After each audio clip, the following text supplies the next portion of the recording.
With the release of Demon Souls, Dark Souls, and eventually Bloodborne, From Software ended up not only creating but essentially codifying an entirely new genre, one that has resonated to an incredible level with indie developers. It's no secret that the indie space will often release one or two Souls-like games every year, but it is quite interesting to note that only a few ever really see any kind of success.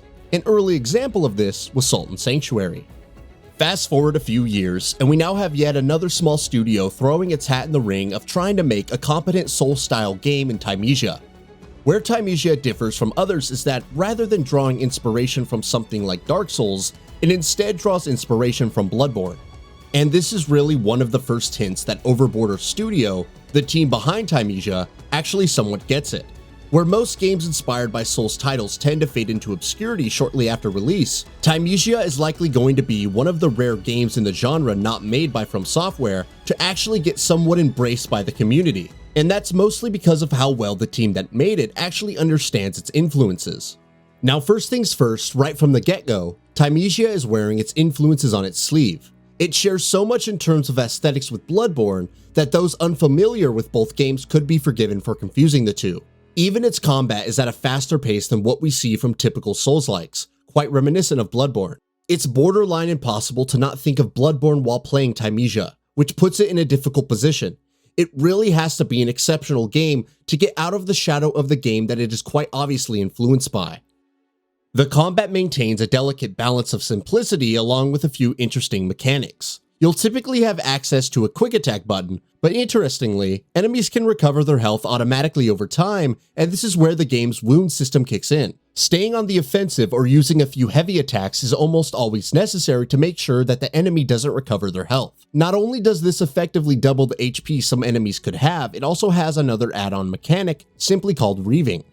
Players can use the charged up heavy attack to reave an ability off the enemy. Since this charging up time is not insignificant and will leave you open to other attacks, even the game's tutorial recommends doing it closer to the end of a fight rather than attempting it while also juggling other enemies nearby. Doing so on specific enemies, those afflicted by a plague, gives you a reave ability. You can now, for a single attack, use that enemy's weapon for some extra damage.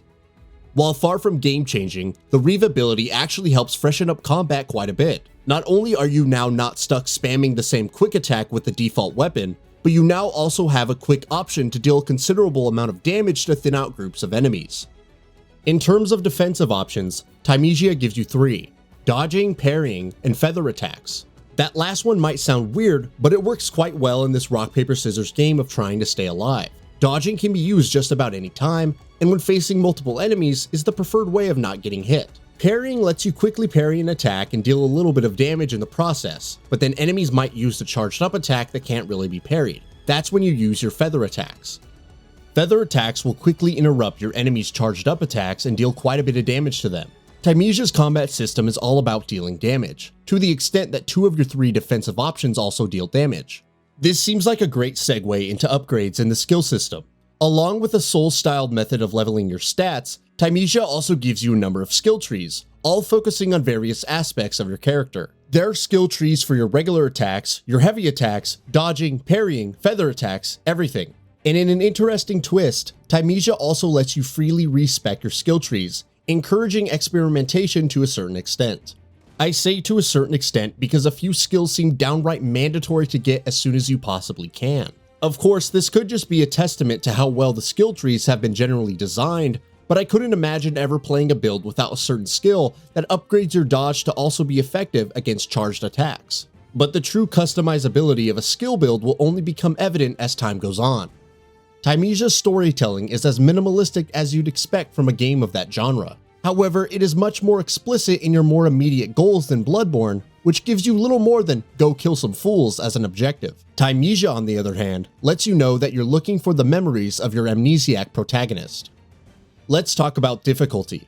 Games by From Software have a reputation for being quite difficult, thanks in no small part to the marketing campaign behind the first Dark Souls Prepare to Die edition. We're just over a decade removed from that point, and we still have some developers misunderstanding the point of the Souls game's difficulty. The Souls games don't just have a slow, deliberate combat because it'd be difficult, nor does it have harsh punishments for death as a source of its difficulty. Rather, the difficulty in these games come from the lack of information the player has when they start playing. The further they get into the game, the more they know not only about its mechanics in the world, the less difficult these games seem. And this is an aspect Thymesia seems to understand quite well.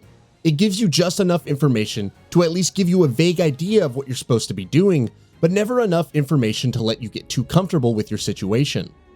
Ultimately, Thymesia is far from yet another indie studio trying its hand at imitating From Software's work.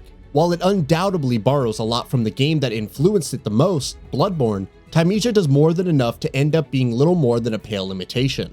It has quite a few great ideas that turn combat into a fun, fast-paced affair, and the story premise is quite clever. Even its story trappings of a plague in a medieval city play quite well into the core gameplay, with the reavability being especially fun to play with. The only bad thing I could really say about Thymesia is that I'm not sure if locking core skills away behind skill trees is a good idea.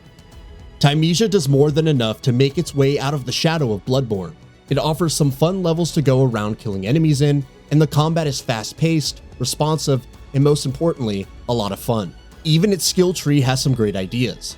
This might not be the game for those who don't like a challenge, but for those who do, Thymesia is excellent.